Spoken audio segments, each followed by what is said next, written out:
Hello, it's Philip Taylor speaking, and this morning I'm looking at a new edition of a book we've already reviewed at Richmond Green Chambers. It's the Blackstone's Guide to the Equality Act 2010, which has now come out in a second edition towards the middle of 2012. This is the book here. You may remember it from before. About the same weight and size as before. You've got a very useful index, of course, at the back.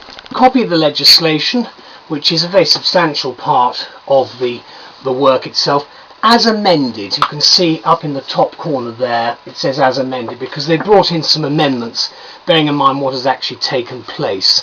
The actual chapter headings themselves are quite useful. Let me give you an example. There we are, chapter 5. You can see that what we've got there is a nice little index at the beginning, sub-index. Then of course you do have paragraph numbering at the side still, and some detailed footnotes at the bottom. That's the front, the side, then there's the back, and you can see that there is some commentary now about what has been produced about the book. And we welcomed it at the beginning, and I think it's a first-class book. Do read our detailed review, which is an amended version of our original review, and please do look at the foreword, which is there, which is also amended by Baroness Helena Kennedy. Let me just explain about the book very briefly. It's edited by John Wadham, Anthony Robinson, David Rubain and Susie Uppel. Now we've given the title for the second edition, Updating Our Equality. A new edition so soon is no surprise, and that's exactly our feeling. And what I'll say in general terms, to just repeat what we've already said in the original review, is this. It seems like only yesterday that we were reviewing this excellent guide, and so it was.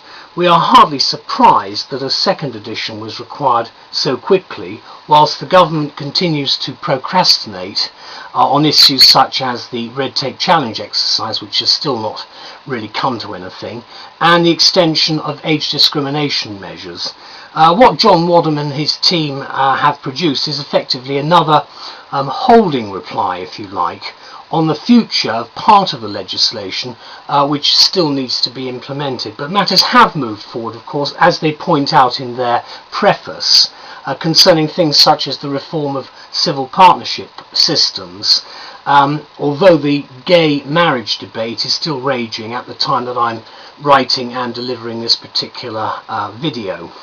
What we said before remains basically the same, and that is that the guide is pleasing, certainly, to many parliamentarians from the previous government, because the new edition has been published now very quickly to complement the new legislative issues which have swept away over 100 previous acts and statutory instruments and over 2,500 codes of practice and guidance. And it's also added new duties, just to remind us all about equality issues. So much of what I've said before in the previous review and what we've actually looked at with the book remains the same. What the authors have done is explained in about 500 pages how the Act introduces new duties on employers, service providers and public authorities to eliminate discrimination and promote equality. And Baroness Kennedy sums things up, I think, very nicely when she reiterates in her amended foreword that this book will be, the Act is certainly a key resource as a guide to where we're going with equality legislation. The book itself is part of the Blackstone Guide series, but in fact what she's saying is that she admits that many of the institutional barriers which prevent people from achieving their potential in society or taking their right place in society life or societal life will remain intractable. Now the fact is that what we're doing at the moment is we're moving forward fairly slowly.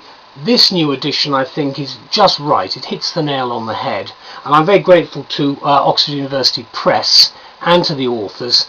They're actually from Doughty Street Chambers and various other places, but they clearly are the experts in the field, and we need this sort of guide for the future. So thank you to all concerned. Bye bye.